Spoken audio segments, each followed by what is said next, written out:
come on.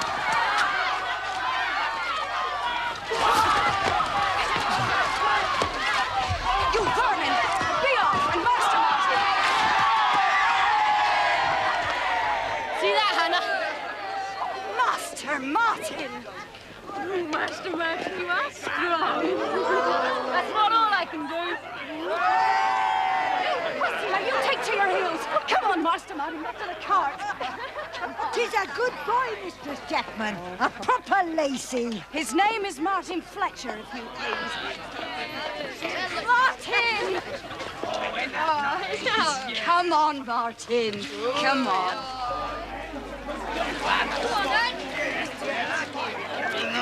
He's 2 years my elder, Dick. I for him just as you taught me. This is shameful. Shameful. Aye, shameful. Get in.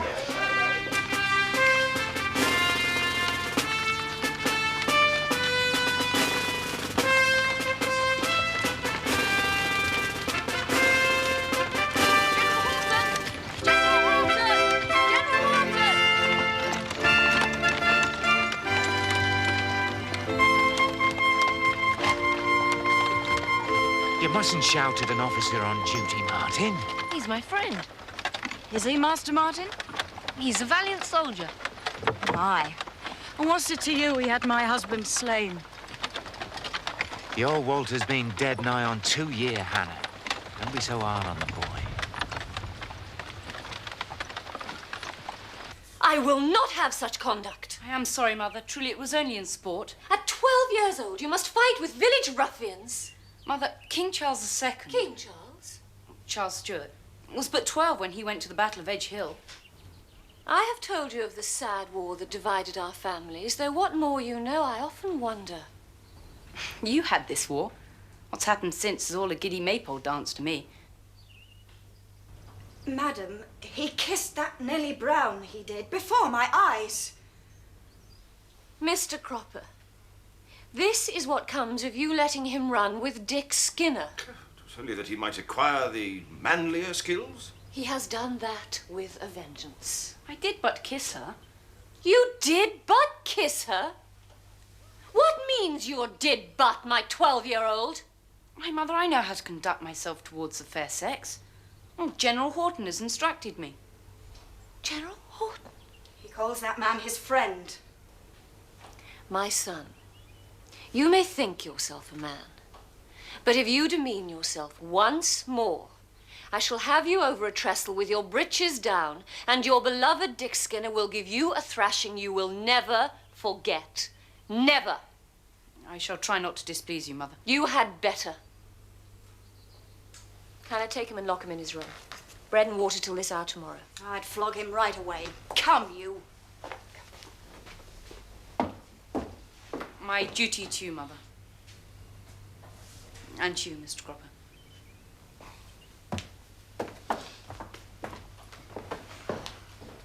He's a fine boy.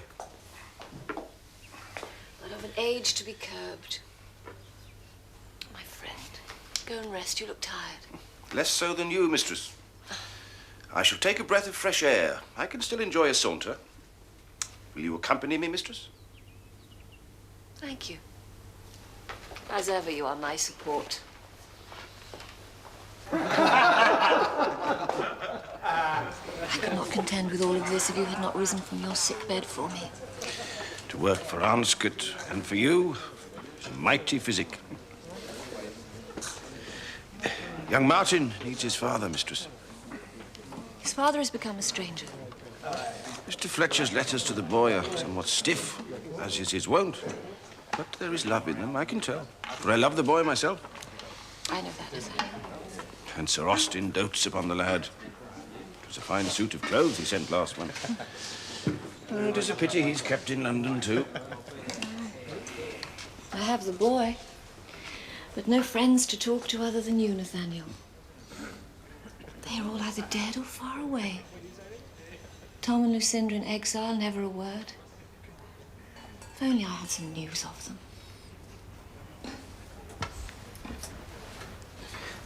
Perhaps. I wonder. I might be able to learn something of them. There is a way. How? I am a deep man, mistress. Nathaniel, what plot have you laid? Later, mistress. But now I plot to bring such a smile to your sweet face as I see now, lady. A little surprise. A trifle of outdoor entertainment. Mistress?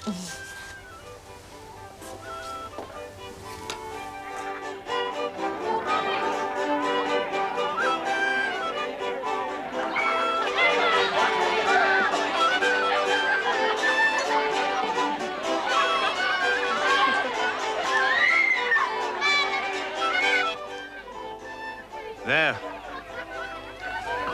Wonderful.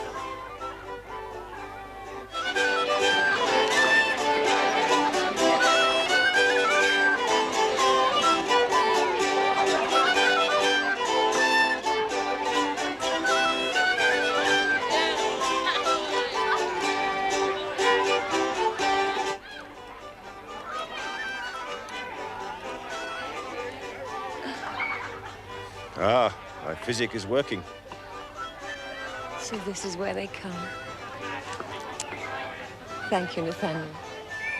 Thank you for showing me this.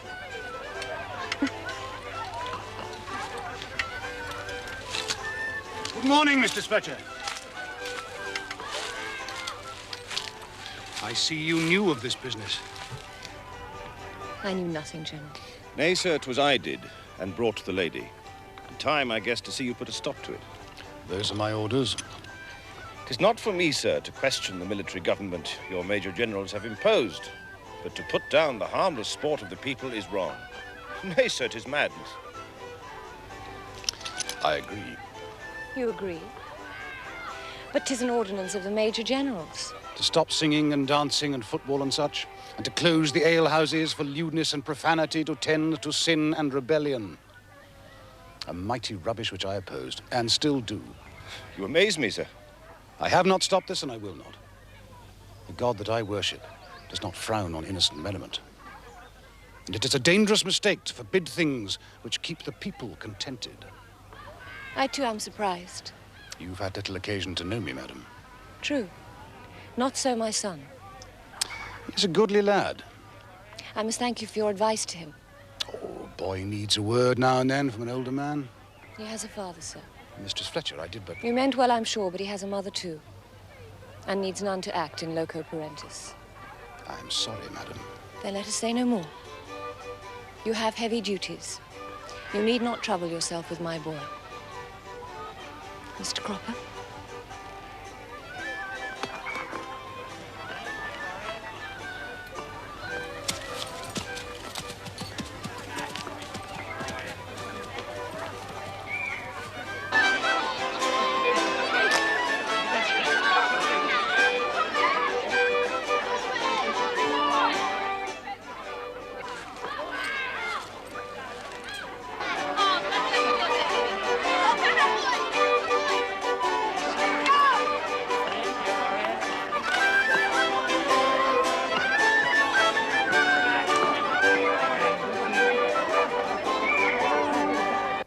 Is this not well made, It's too good for Alice Cryer's baby, Mum. Oh, Emma! When your second is born, I shall find you a better gown. Thank you, Mum. And more besides. Enter. You have a visitor, mistress. It's the Major General. Bid him enter. Hannah. Stay. Sit over there. I would not intrude, Mistress Fletcher. Thank you, Emma.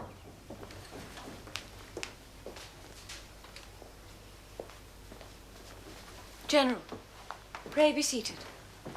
Pardon me, ma'am, if I'm more at ease upon my feet. I trust my coming here does not annoy you. You may come and go as you please. These are your headquarters. I am but too well aware of that. I and my soldiers in virtual possession of your home. You removed to a mere apartment. It is enough for my shrunken household. I can but plead that I came here at your husband's invitation. I have been at pains not to encroach upon your privacy. You have behaved most properly, sir. We have scarcely met but at prayers. What business brings you now? Will you not be seated? Thank you, Mom. Mistress Fletcher, I am here because I was in some distress after our encounter today. Distress, General? How may that be? That I should have given offense by my unwitting interference in the upbringing of your boy. It is an error for which I am now here to crave your pardon. It is I who should crave pardon. I was less than civil to you today. Madam, that may not be. I have tried your patience too far.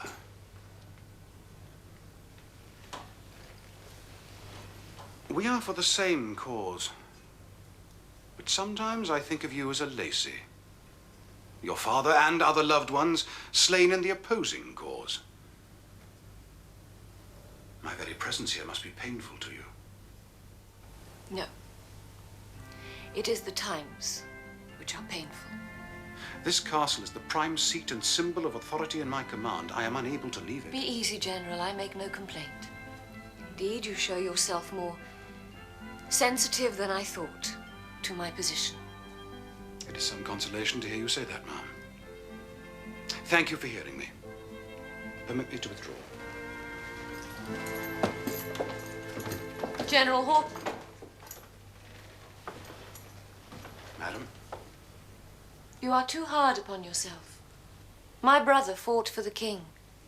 He may well have wrought as much bloodshed as you. Then God forgive him and me. God forgive us all. Mistress Fletcher, your words are a balm to my soul.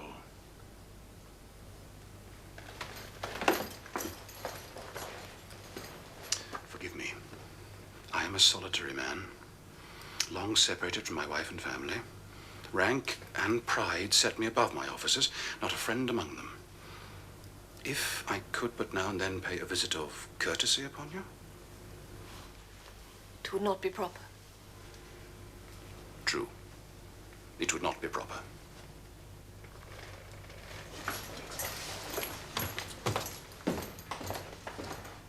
Hannah.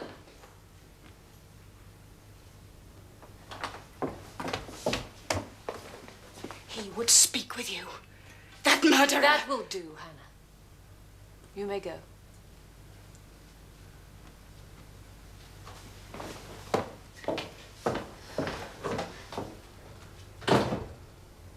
My Lord Protector, I am commanded by Parliament to press upon you to accept this petition, which does commend unto you the title and office of King in this nation.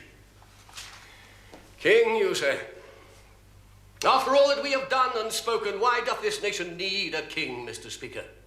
A king first settled Christianity in this island, sire. It is a title long received and approved by our ancestors. It is a title best known to our laws and to the temper of the people. King. To settle the nation, sire, and ensure peace. And, may you live long, sire, a peaceful succession.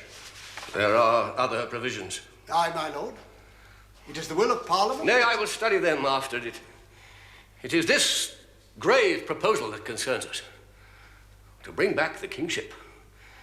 And in my person, the thing is of weight. The greatest weight of anything that was ever laid upon a man. If you will allow me to state our grounds, sire. Mr. Speaker, this is not a matter for debate, but for God. I must wait humbly upon the Lord for his guidance. Give me time to deliberate what answer I may return to so great a business as this. We pray that God may guide you, sire, to accept.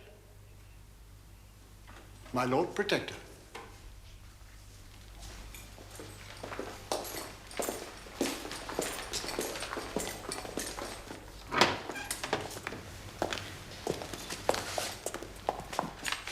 Well, it has been talked about long enough in every corner of the land. Now they've said it to my face. King, I must needs to stop. My lord. Nay, stand off, all of you. I am not ailing. This is our matter. How say you to it, Mr. Thurlow? My lord, I must speak as Secretary of State, not voicing an inclination, but balancing the arguments.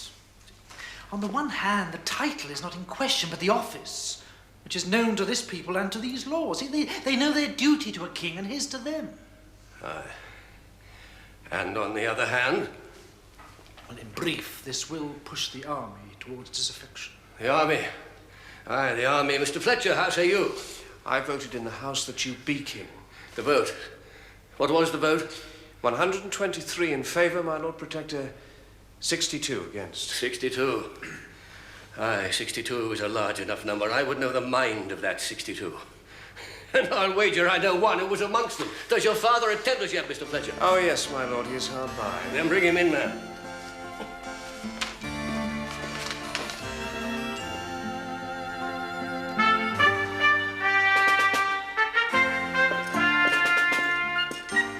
Mr. Thurlow, my Lord Protector. Great day this is, eh? You're in a bristling temper. Good. I put you back in Parliament that I might hear such voices as yours. Out with it now. Well, we've had enough to swallow of late, my lord. Your countenance on the Great Seal of England, coin of the realm minted with your image upon it, your apartments adorned with the late King's pictures and furniture. I have no particular appetite for these baubles. They are to impress the foreigner, aye, and the malignants of our own nation with the strength and authority of the state. As I hear, they've even brought you the late King's close stool from Greenwich. Is that for the receiving of ambassadors? You're in excellent fooling today, my friend. Now you've vented your private spleen, I would know the graver arguments that swayed 62 against kingship. There were men who once stood with you as I then did, that the nation might be governed by its own consent. But where are we to find that consent? Among the prelatical, Presbyterian, Independent, Anabaptist, or levelling parties? I am concerned for the peace and unity of the realm. Then there is the question of succession, my lord. The crown would go after you to your eldest son, Mr. Richard Cromwell. I must be plain, sir. His shoulders are not strong enough for the burden. He'll not bring peace but turmoil. That is unwarranted. Mr. Richard Cromwell sits in the Privy Council and the Committee for Trade and Navigation. Is this not proof of his ability? He's stuck there for a show. My lord, forgive me if I remind you of his common nickname. Nickname? What means a nickname? I have a dozen. I will not speak that name, my lord, but it betokens, shall I say, a womanish temper not befitting one who must protect us all. Womanish? You'll talk your head off your shoulders yet! By my sight! My lord! Begone this instant! My lord, my father, he's a plethoric man. I do beg you. Nay, it is no matter. I am offered the crown. The crown.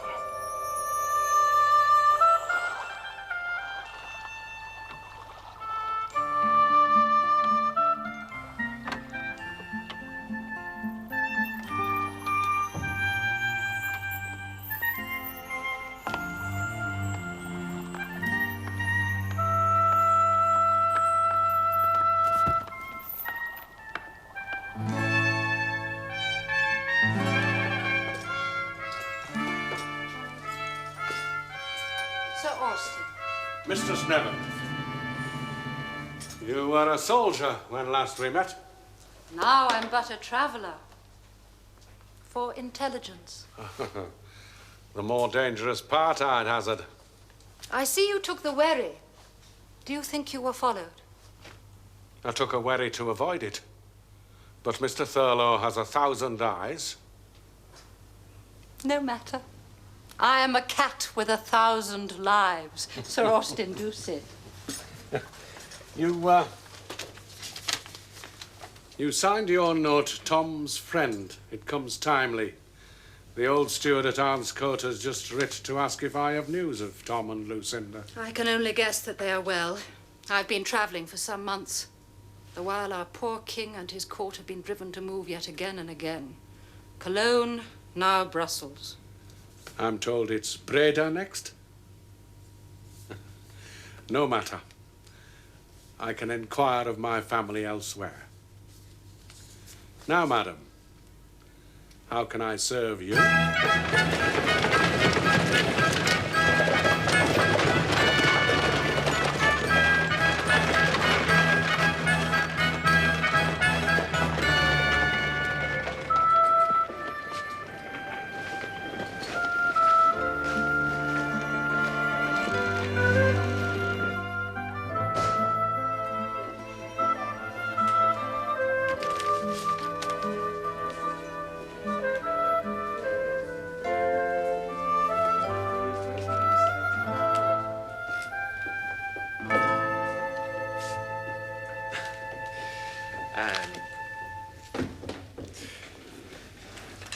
trust you're well. I am. And you? Oh, well. Please.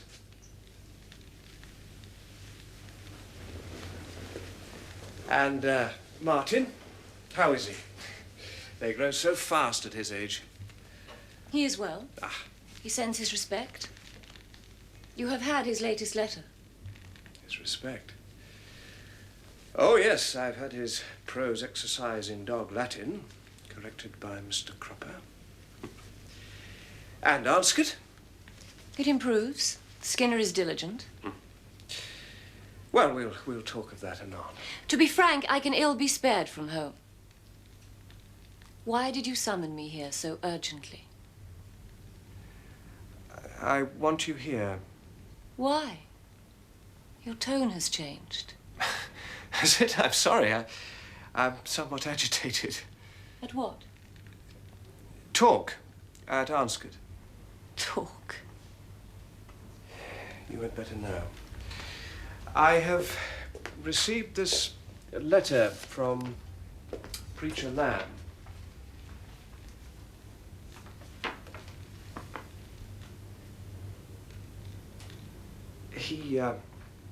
He casts no doubt upon your integrity. He merely says that General Horton has lately been reported in my company. No.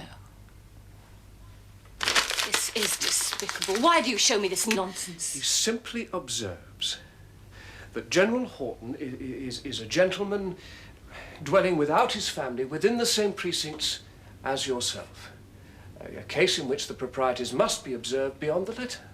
Even to say so is a slander upon myself and upon General Horton. He is an upright man. Do you share the same suspicions as this vile wretch? Well, not for a moment, never. But I cannot have talk, be it true or false. It compromises me. You? I must think of appearances. These are crucial times. I cannot have a whisper against me. And I need you here in London. My dear, events move fast. Cromwell is offered the crown. Cromwell? A king? Then what of our Commonwealth? Well, you are not to understand high policy. Thurlow is his first support, as I am Thurlow's. We may soon be at the right hand of a monarch. I see. It's for our future. I see. For Martin's future. I've gathered in a goodly fortune, lands, valuables. It's all for him. You are an apt disciple of Mr. Thurlow. Is it true he has garnered 8 estates and a castle? You grow censorious. I've had about as much of that from you as I will stomach. Cropper and Skinner can see to Anscott. You will stay here. Then you command me. That is settled. I shall order a separate room to be prepared for me. I have brought Hannah as my maid. She will sleep in my chamber. You will desert the marriage bed. But this is unheard of. Wife, the servants will talk. Talk, talk, talk. Say I am indisposed. I've never known the like. This is a repudiation of the marriage vows. It is that or I go home. Unless you will lock me up.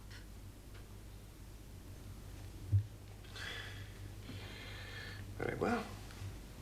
So long as you stay. But you will dress yourself in courtly attire. I shall present you to His Highness the Lord Protector.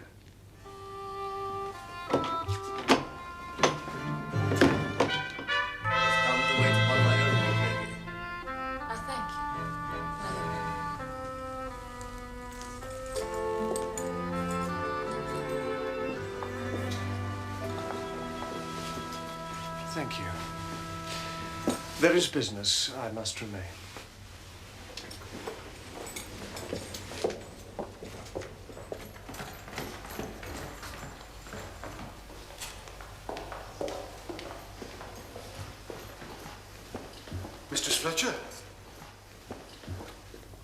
General Horton. Your servant. I did not expect to see you here, sir. I am summoned upon duties. I shall be away from Arnscote for some time. General Horton. If you please. Sir, my duties will keep me in London now.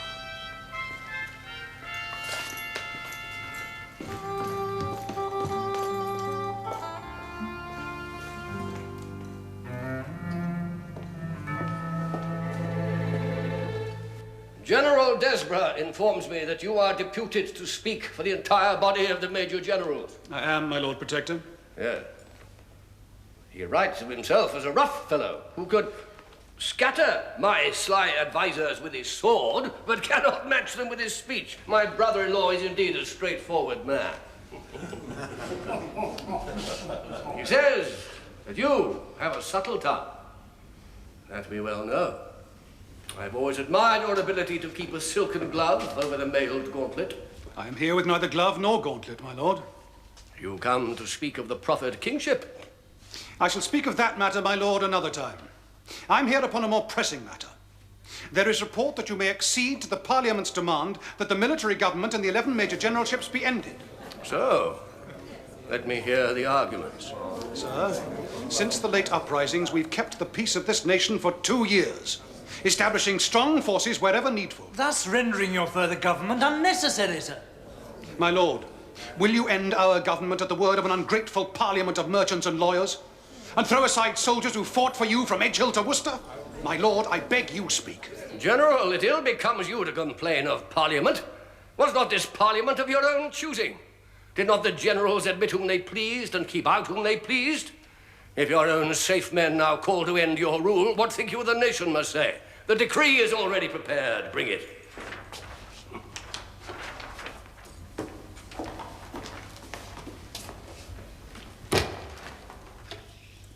It's time this business was laid aside. I pray your present decision may not invoke the vials of God's wrath.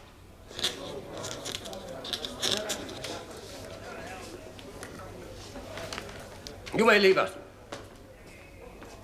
Sir, I am bid to inform you that the office of Major Generals in Whitehall shall be maintained, and that I shall remain there in order to summon them should their swords be needed to defend our Commonwealth once more. My lord.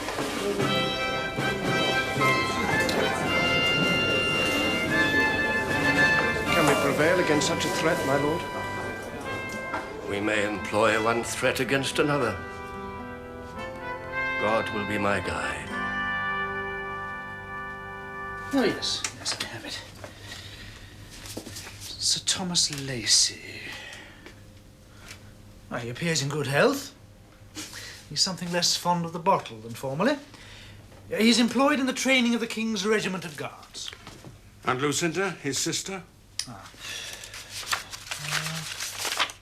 Yes. I fear her husband's death has unsettled her. Though she's well in body, she rides recklessly. She's no less reckless at the gaming tables. Oh, yes. Is bold in her conduct, but nothing to impugn her virtue. However, is upon comradely terms with Charles Stuart. What may that mean? My kinsfolk are both well. I thank you. One moment, Sir Austin. Would you not have news of one even closer to you? Who might that be? My dear sir, who but yourself? On March the 25th, after leaving the presence of the Lord Protector, you spent 1 hour and a quarter at a house on Bankside with a Mistress Frances Neville, a notorious royalist agent well known to us. Widow of Colonel Richard Neville, malignant in the First War, but you recall the lady, I'm sure. I have some acquaintance with her. As a law officer, I'm forced to frame it thus. That you went from the Lord Protector's counsels to communicate with the enemy. Aye. Your life was spared on condition you do no treason, or else taste the axe. Aye. Sir, I find this most sad. Then be of good cheer, Mr. Thurlow. On my way here, I waited upon my Lord Protector. Despite his recent displeasure, I was admitted. He laughed long when I told him of it. You seem adept at turning his mood. What was the trick this time? Why, I told him my advice to Mistress Neville. That Charles should not meddle in the affairs of England, but should let the people decide in their own good time. Did you, by chance, confess that your agent at The Hague has since forwarded £2,000 to Charles Stuart? Confess? Nay, Mr. Thurlow, he roared with laughter at it. He sent for pipes and tobacco. He can be genial when he likes. You see, poor Charlie had to leave his silver and his linen in the hands of the moneylenders at Cologne. Well, I couldn't see him without a clean shirt, could I? Touching solicitude.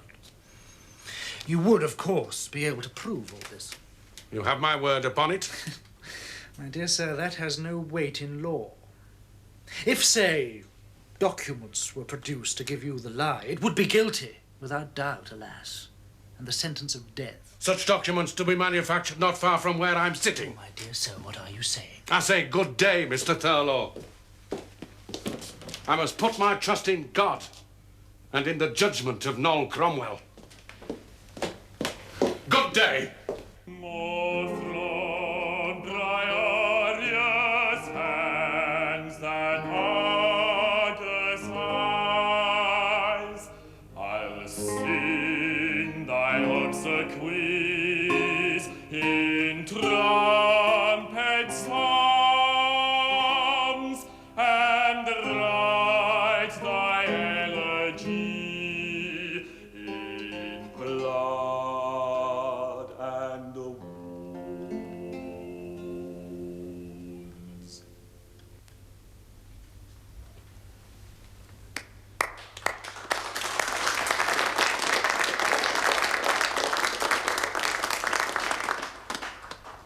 You have done well, Mr. Quinn.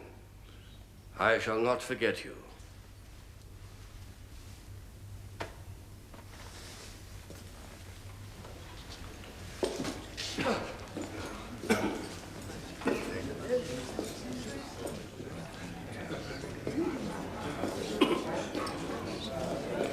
Do you delight in music, Sir Austin? To be honest, my lord, but moderately. It is from heaven. It takes away all earthly burdens. Mr. Thurlow. My lord.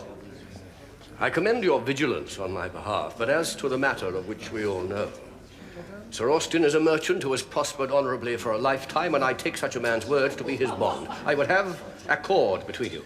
To counsel me, the better. Thank you, my lord. It shall be so, your highness. I have the highest regard for Sir Austin's abilities. Then you may tell him so. Continue to impress upon the Lord Protector that there is no matter more grave than the kingship. Mr. Speaker, His Highness is himself reserved from everyone, but I am hopeful. Gentlemen, I hope you are properly waited upon.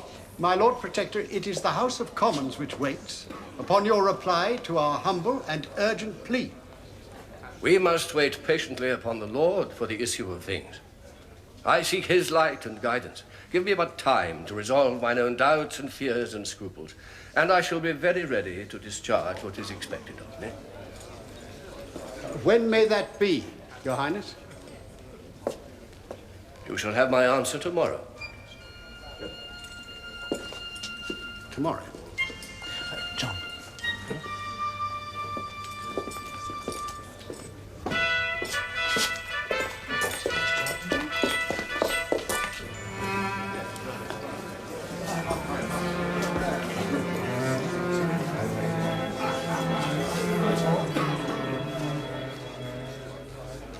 Mistress Fletcher, you appear fatigued. May I order you some refreshment? You are kind, General, but I do not wish for any. Then permit me to inform you of that which may revive your spirits a little. The military government being ended, I have ordered my soldiers to quit Arnscote. They leave today. I thank you for telling me. I'm glad you will resume the entire possession of your home. I shall not return there for a while, General. Mr. Fletcher is fortunate to have you with him. Why do you not bring your wife to London, sir? She has managed house and estates for so long. She will not leave them. But you must find occasion to go home. These days, hardly ever. Pity. Yes. In absence, we become strangers. Yes. I think my good lady has no concern just now but to marry off our two girls into the House of Lords. Mistress Cromwell sets the fashion. She will wed her Francis and Mary into great houses. For this, we turn the world upside down. Speak truth, I hardly know my two. A pair of minxes that look at me as if I were a stranger. No, my boy was my darling. Was? Ensign's commission. Posted to Jamaica. He died of the fever within 7 days. Oh, sir, I too have known grief. Say no more.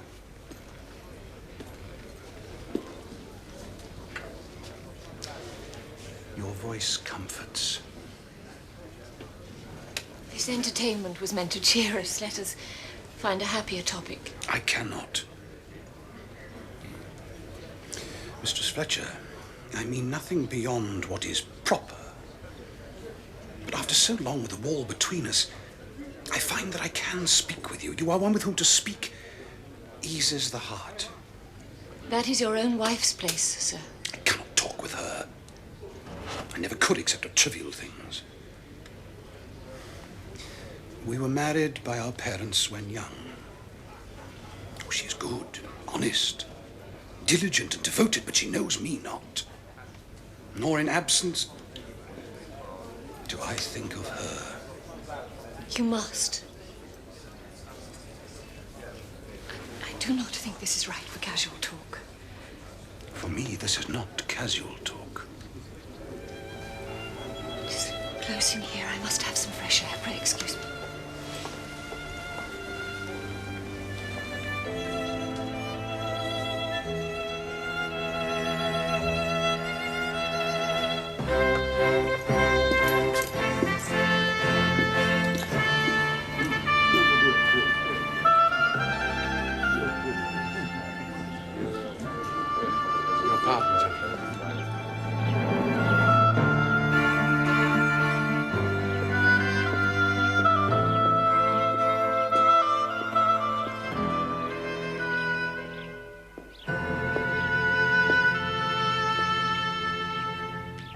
Mistress Fletcher, I should crave pardon. I cannot. There are some words must out. For the love of God, go away from me. Now you have told me all. Sir, are you not a gentleman? I am born so, and you are a lady. And we are both of the godly persuasion, and each is married elsewhere. Then go away. There is nothing more to be said. It is true. Nothing can be said. Nothing. There is duty and there is religion, and that is all.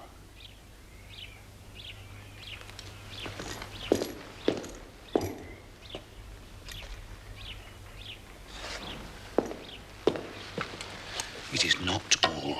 If I must be cast out from mankind and burn in hell, I must speak my love. I can see naught, hear naught, think of naught but you, and long has it been so. Now, dare you deny what you feel? What we must do, I know not. Fly the world, intrigue, do wrong, be disgraced, I know, and I care not. No, no more. I know. I know my duty. I know I have a son. I do deny what you cruelly put upon me. I will have no more of this. Will you persecute me? Will you kill me? If you are a gentleman, spare me. Go. Go away. Go.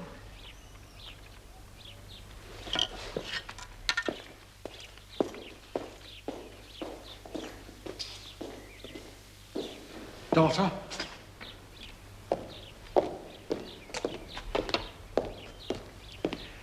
I've been seeking you. I've brought your fan.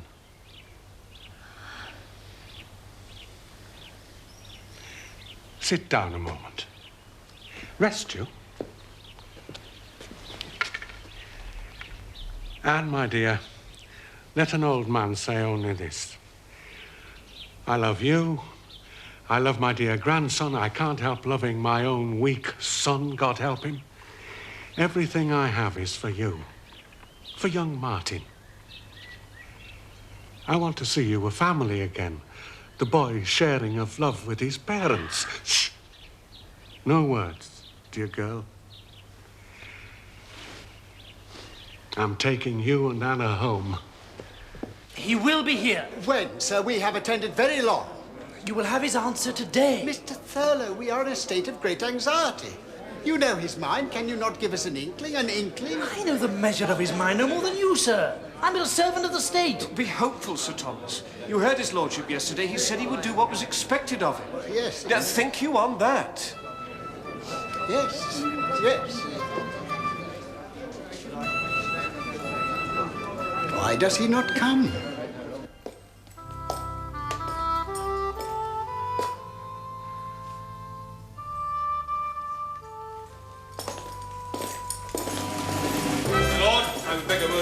What is this?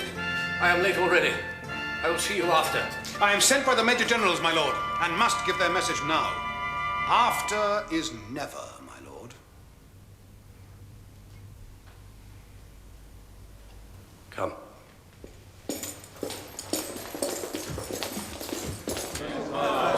To arms! If you wish for a king, you must wait upon his pleasure. Silence in the chamber! Silence!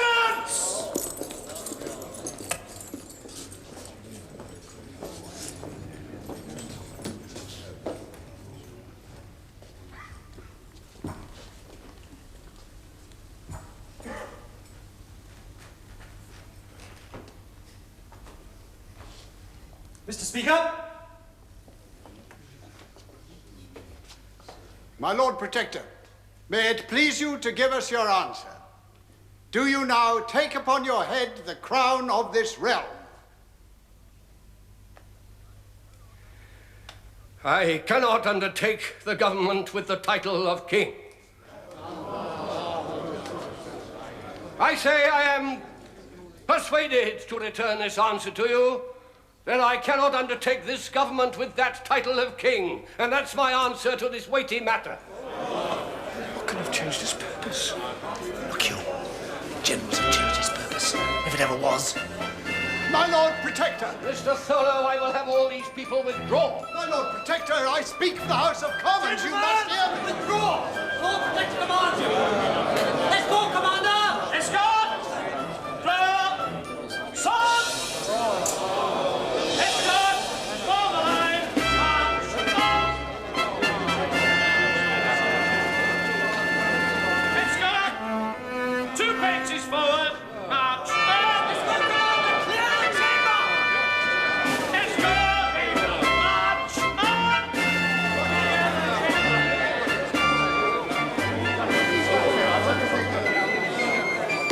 Let me help you. Stand off. Stand away. Will you never learn? Will you have me ill, dead, and buried, all of you? Know you I am well. I am a well man. Away now. Away the pair of you.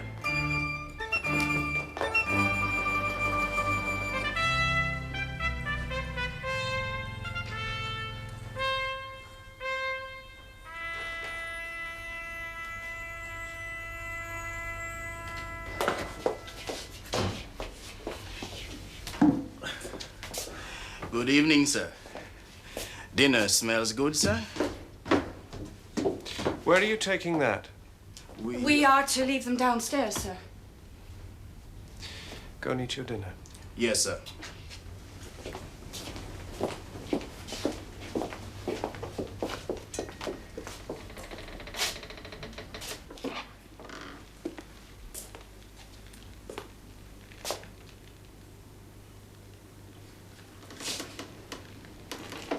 So,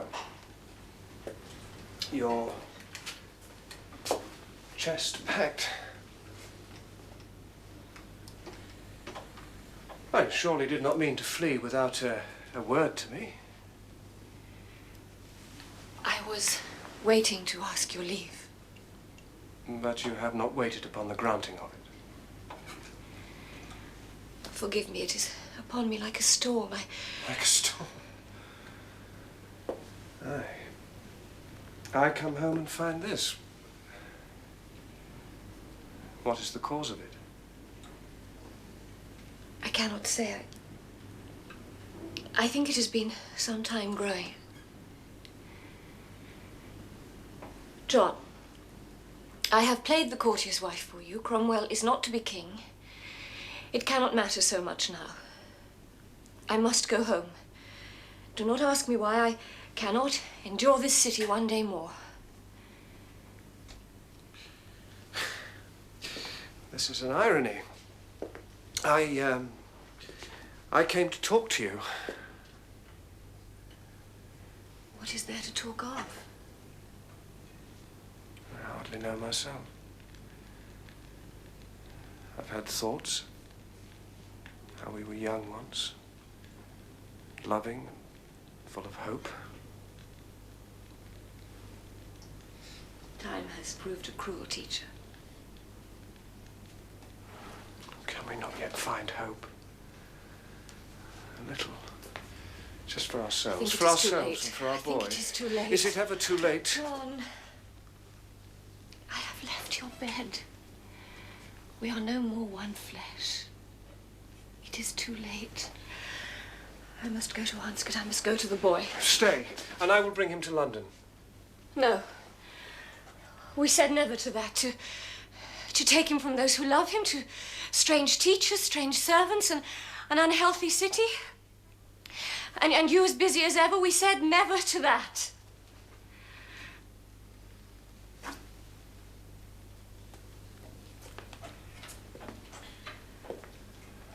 Then I will not say you nay. Anne.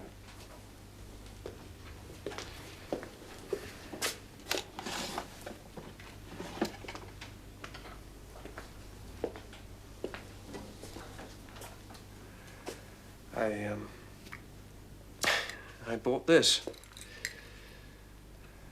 for Martin. Oh. Thank you, John. Give it to him. If you could convey to the boy that his father loves him. Indeed.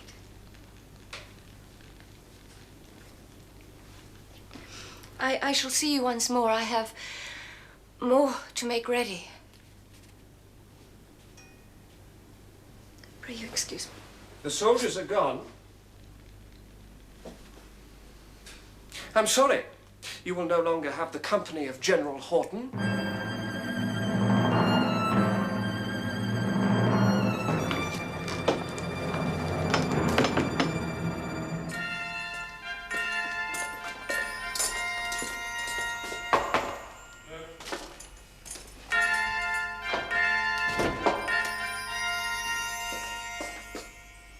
These? Sir,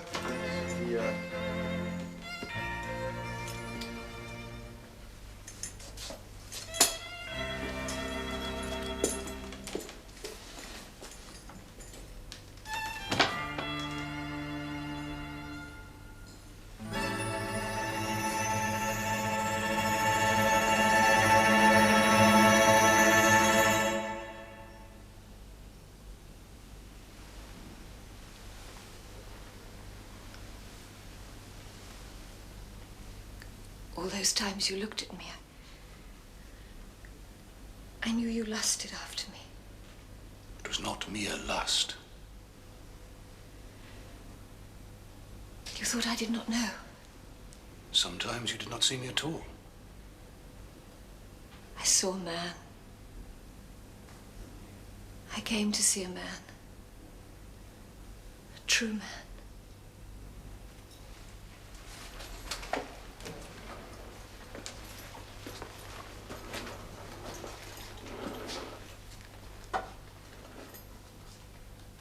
Here I am. like any camp follower. No, Anne.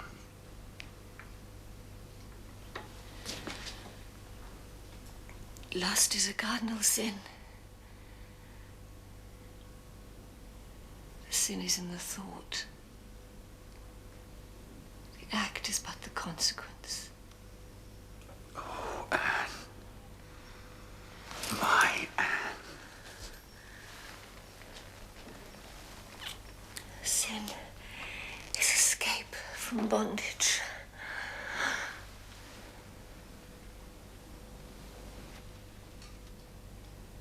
Sweet sin.